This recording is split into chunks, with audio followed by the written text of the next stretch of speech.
चौधरी समीर सिंह ने 1 दर्जन से अधिक गांवों का दौरा कर ग्रामीणों से कांग्रेस प्रत्याशी राव दान सिंह के पक्ष में वोट देने की अपील की।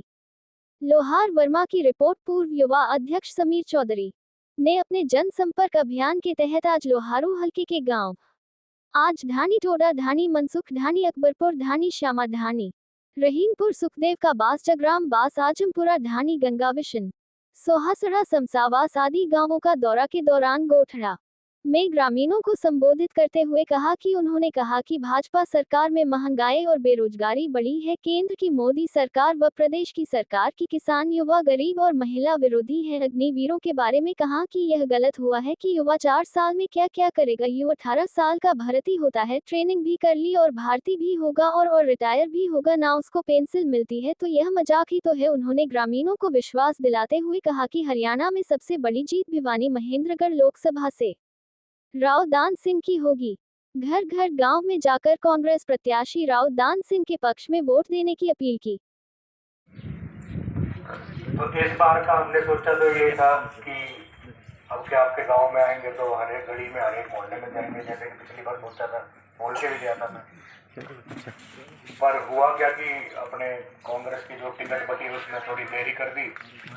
अपनी विधानसभा काफी लंबी है, तो इस बार भी हमको सिर्फ आपके बीच में चौक में ही आने का मौका मिलेगा, और वो भी एक ही बार। इसके बाद बाबूजी भी आपके बीच में एक बार आ पाएंगे। बाकी हम सबको पता है कि भाई ये इलेक्शन जो हो रहा है लोकसभा का, ये हो रहा है जो सेंटर में हमारी सरकार है उसको बदलने के लिए। और मेरी मानो तो सेंटर में सरकार नहीं है, सेंटर में बैठा है एक राजा जो किसी की सुनता नहीं।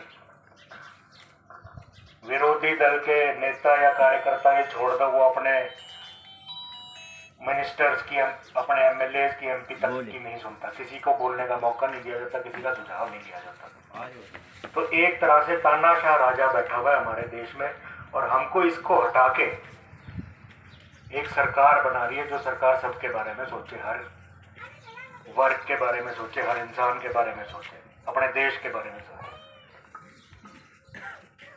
एक तरफ से तो कहता है कि भाई देश से बहुत प्रेम है, दूसरी तरफ से जितनी देश की संस्थाएं हैं उसको एक एक करके निजीकरण कर रहे हैं, बेचे जा रहे हैं। तो सारे बेरोजगारों को 1-1 लाख रुपए देने लग गए तो कितने पैसे हो जाते हैं। तो अब इसमें 2 बात है।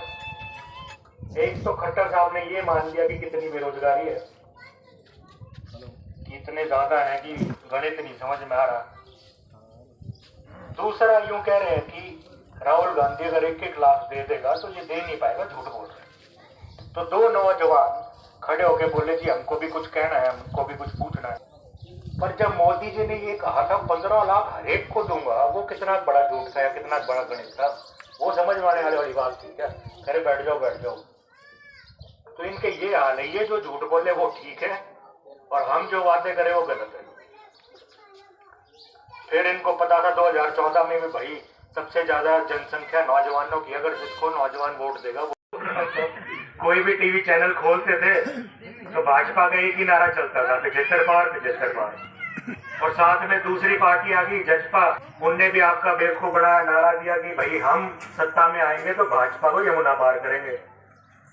जब नतीजे आ गए दोनों ने देख लिया, बात बनी नहीं, आपस में मिली। आज हमारा चौथा दिन है। हर रोज़ हम करीबन 7 से 8 गांव करते हैं, तो आज हमारा दूसरा गांव है। तो और मेन जो इन दौरों का मकसद है वो यही है कि भाई जो हमारे इंडिया गठबंधन के कैंडिडेट हैं राव दान सिंह जी भिवानी महेंद्रगढ़ सीट से, उनके लिए हम वोट मांगने निकले हैं। और हम लोगों से यही गुजारिश कर रहे हैं कि भाई ज़्यादा से ज़्यादा वोटों से उनको जिताएं, ताकि हम ये मोदी जी की जो सरकार है, सरकार क्या है, मोदी जी का जो राज चल रहा है, राजा बन के बैठे हुए हैं, उनको हटाएं और हम एक सरकार बनाएं यहाँ पे इंडिया गठबंधन की। बीजेपी वाले नारा लगा रहे कि हमने बहुत विकास कार्य करवाए, हमने कांग्रेस कुछ नहीं किया, इसके बारे में क्या कहना चाहिए? बीजेपी वालों ने मेरे हिसाब से सिवाय जो कांग्रेस ने 70 साल से काम किए थे ना, उनके नाम बदलने के या फिर उनको अपने पूंजीपति मित्रों के को बेचने के लिए जो काम किए हैं वो तो उनने ज़रूर करें, उसके अलावा तो मेरे को कोई काम दिख नहीं रहे उनके। इसमें समर्थक जैसे राजवीर पार्टियाँ तो समर्थक है, जिस तरह बाबूजी सोमवीर जी बाबूजी हैं, उनके जहाँ भी जाते हैं वर्कर आपसी में वो लड़ाई झगड़ा करते हैं, उसके बारे में क्या करें? देखो, हर जगह तो ऐसा नहीं हो रहा, लेकिन हाँ एक दो छुटपुट घटना हुई थी जिस दिन हम ये राव दान सिंह जी आए थे और इनने तीनों ब्लॉक के जो हमारे ऑफिसेज हैं उनका उद्घाटन करना था। तो अब वो ऐसा ही होता है कि भाई वो भी ट्राई कर रहे हैं कांग्रेस की टिकट से, तो आपस में वर्कर्स की नारे लगाते हैं तो आपस में थोड़ी कंपटीशन हो जाता है, उस दौरान ही थोड़ा बहुत कुछ हुआ था। टिकट के चक्कर में वो भड़काना चाह रहे हैं आपसे। अब भड़काना चाह रहे हैं नहीं चाह रहे, लेकिन कोशिश तो कर ही रहे हैं, उनको लगता होगा यही तरीका है टिकट लेने का, तो वो उनकी सोच है। युवाओं के बारे में क्या कहना चाहेंगे? युवा कह रहे हैं हम पिछड़ गए, हमें बीजेपी सरकार में। बिल्कुल पिछड़ गए युवा। पहली बात तो युवाओं के लिए युवाओं को उनने धोखा दिया। उनने कहा कि हर साल 2 करोड़ देंगे नौकरियां, लेकिन जब 8 साल का उनने डेटा निकाला 2022 में, तब वो 7.5 लाख नौकरियां भी नहीं दे पाए थे, हालांकि हो जानी चाहिए थी उस टाइम 16 करोड़ के करीब नौकरियां। और आज के दिन सबको पता है भाई बेरोजगारी पिछले 75 साल में सबसे ज़्यादा है। तो युवाओं को दिख रहा है पढ़े लिखे हैं सारे, बेवकूफ़ बनाने से बनेंगे नहीं अब के।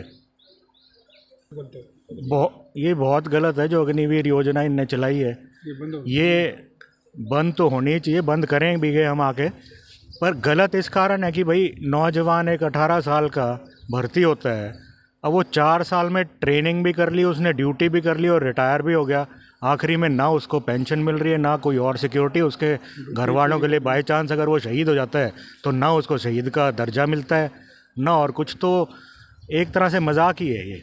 और ऊपर से फ़ौज की भी कमज़ोरी कर रहे हैं फ़ौज को। जो नौकरी 25 साल 30 साल की होती है, एक्सपीरियंस से एक फ़ौजी जाके फ्रंट पे लड़ता है, तो वो बच्चा बेचारा 2 साल में 3 साल में क्या एक्सपीरियंस मिलेगा, क्या लड़ेगा वो? ट्रेनिंग पूरी पूरी हो। गाँव में बच्चों का क्या रुझान है? बच्चों का किस पार्टी को वोट देना चाहिए? सर हम कांग्रेस कांग्रेस को ज़्यादा चाहते हो? कौन सा गाँव में है कांग्रेस को ज़्यादा चाहने वाले? गोहड़म। कौन सी क्लास में पढ़ते हो? 10th। सारे कांग्रेस को चाहते हैं? हाँ कांग्रेस को देना चाहते हैं? हाँ कौन सी पार्टी को वोट देना चाहते हैं? कांग्रेस को। कांग्रेस पूरे गाँव में।